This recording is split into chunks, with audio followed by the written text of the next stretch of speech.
നൽകുമാറാവട്ടെ.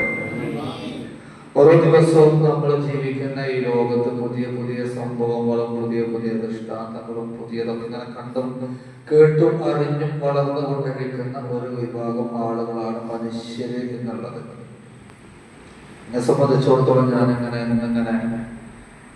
മദ്രസൊക്കെ വിട്ട് ഇങ്ങനെ പോകും, കളാടൊക്കെ ഒന്നിങ്ങനെ ഇറങ്ങിയ സമയത്ത് അവിടെ പോസ്റ്റ് എന്ന് വെച്ചാല് ഓണവും നബിദിനവും മതസൗഹാർദ്ദം അല്ലെ മറക്കാം അതൊക്കെ പരിപാടി ഉള്ളത്. അല്ലാഹു ബർക്കത്ത് ചെയ്യട്ടെ. അൽഹംദുലില്ലാഹ്. മത സൗഹാർദ്ദം എന്നുള്ളത് ഇന്ത്യ എന്ന ഈ കൊച്ചു രാജ്യത്ത് വേഷങ്ങളിലാവട്ടെ, വേഷവിധാനങ്ങളിലാവട്ടെ, ജീവിത ശൈലികളിലാവട്ടെ ഒരുപാട് മതങ്ങളും ഒരുപാട് വിശ്വാസങ്ങളുമായി ജീവിക്കുന്നവരാണ് നാം ഓരോരുത്തരും.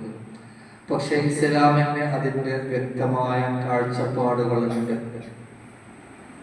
ആ കാഴ്ചപ്പാടുകളിലേക്ക് ഒരു സൂചന നൽകുക മാത്രമാണ് ഈ അവസരത്തിൽ ഞാൻ നിങ്ങളുടെ മുമ്പിൽ അവതരിപ്പിക്കുന്നത്. മഹാനായ റസൂൽ കരീം സല്ലല്ലാഹു അലൈഹി വസല്ലമ തങ്ങൾ 1400 വർഷങ്ങൾക്ക് മുമ്പ് മദീന പള്ളിയിൽ നിന്നുകൊണ്ട് നബി തങ്ങൾ പറഞ്ഞു, അക്രിം ജാറക വലൗ കാന കാഫിറ. നിന്റെ അയൽവാസി, അക്രിം ജാറക, നിന്റെ അയൽവാസിയെ നീ ബഹുമാനിക്കുക, വലൗ കാന കാഫിറ, അവൻ ഇതര മതവിശ്വാസിയാണെങ്കിലും. ഞാൻ ആ പോസ്റ്റ് കണ്ട് ഞാൻ ഇങ്ങനെ മനസ്സിലിങ്ങനെ പ്ലാൻ ചെയ്തു, ഇന്നിപ്പോ എന്താ പറയാ. ഈ പോസ്റ്റ് ഇങ്ങനെ കണ്ട് പ്ലാൻ ചെയ്ത സമയത്ത് എന്റെ മനസ്സിലേക്ക് വന്ന ഹദീസാണ് അക്രിം ജാറക വലൗ കാന കാഫിറ.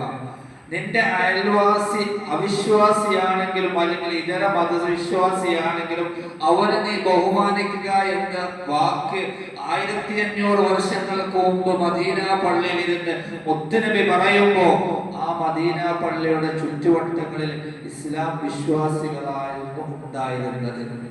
പിന്നെ ആർക്ക് വേണ്ടിയാണ് ഈ ഹദീസ് നബി തങ്ങൾ അവിടെ ഉദ്ധരിച്ചത്?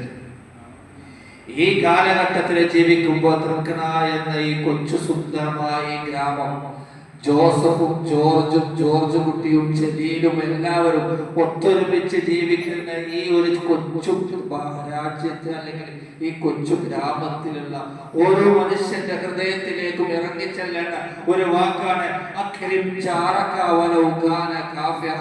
തന്റെ അയൽവാസി ഏത് വിശ്വാസി ആയിക്കൊള്ളട്ടെ അവനെ മാനിക്കുക, ബഹുമാനിക്കുക എന്നുള്ളത് ഒരു മുസ്ലിമിന്റെ ബാധ്യതയാണെന്ന് അഷ്റഫുൽ ഖൽഖ് മുഹമ്മദ് മുസ്തഫ സല്ലല്ലാഹു അലൈഹി വസല്ലം.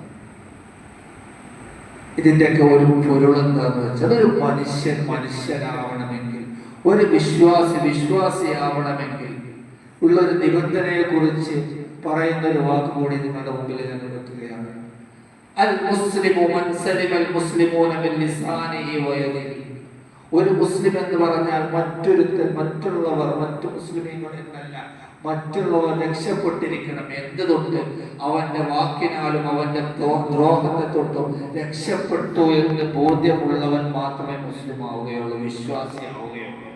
ഈ മുസ്ലിം എന്ന വാക്കിന്റെ അർത്ഥം നമ്മൾ മുസ്ലിം എന്നതിനപ്പുറം വിശ്വാസി എന്ന് കൂടി ചിന്തിക്കേണ്ടതുണ്ട്.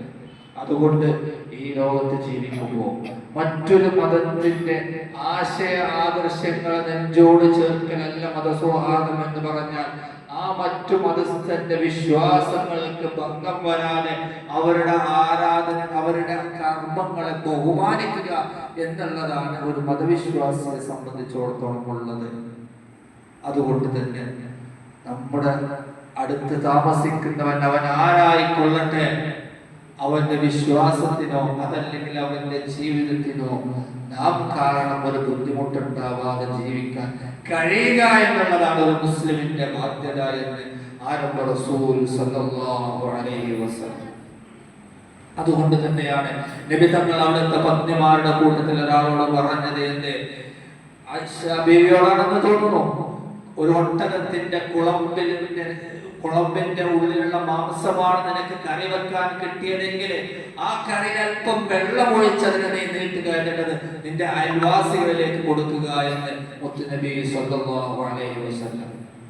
അയൽവാസി എന്ന് പറയുന്നത് ഏറ്റവും വലിയൊരു നാം ബഹുമാനിക്കപ്പെടേണ്ട ഒരു വിഭാഗമാണ് അയൽവാസികൾ എന്നുള്ളത്. കാരണം നമുക്കൊരു പ്രശ്നം പ്രതിസന്ധിയും വരുമ്പോ ദൂരെ കിടക്കുന്ന രക്തബന്ധത്തെക്കാൾ കൂടുതൽ നമുക്ക് ഉപകാരപ്പെടുന്നത് തൊട്ടടുത്ത് താമസിക്കുന്ന അയൽവാസിയാണ്. അതുകൊണ്ട് തന്നെ അയൽവാസികളോടുള്ള മര്യാദ നാം പാലിക്കുക എന്നുള്ളത് ഒരു മുസ്ലിമായ മനുഷ്യനെ സംബന്ധിച്ചിടത്തോളം അനിവാര്യമാണ്. അയൽവാസിയുടെ സ്വഭാവം പെരുമാറ്റം നമുക്ക് ഇങ്ങോട്ട് എങ്ങനെയോ ആവട്ടെ, നമുക്കൊരു വ്യക്തിത്വം ഉണ്ടല്ലോ, ആ വ്യക്തിത്വത്തിനനുസരിച്ച് നമ്മൾ അവരിലേക്ക് നന്മകൾ ചെയ്യുക എന്നുള്ളതാണ് നബി സല്ലല്ലാഹു അലൈഹി വസല്ലം തങ്ങൾ നമ്മെ പഠിപ്പിച്ചിട്ടുള്ളത്. കാരണം ഒരു മുസ്ലിമിന്റെ ഉള്ളിലുള്ള ഒരു നന്മയുണ്ട്. മഹാനായ റസൂൽ കരീം സല്ലല്ലാഹു അലൈഹി വസല്ലം തങ്ങൾ പറഞ്ഞു, നബി സല്ലല്ലാഹു അലൈഹി വസല്ലം തങ്ങൾ ഒരു തടാകത്തിന്റെ ഒരു അടുത്തിങ്ങനെ ഇരിക്കുകയായിരുന്നു. അതിലൊരു തേള് ആ വെള്ളത്തിലേക്ക് വീണു കിടക്കുന്നുണ്ട്. നബി തങ്ങൾ എന്ത് ചെയ്തു? ആ തേളിന്റെ അടുത്ത് വെള്ളത്തിൽ നിന്ന് പുറത്ത് കിട്ടും.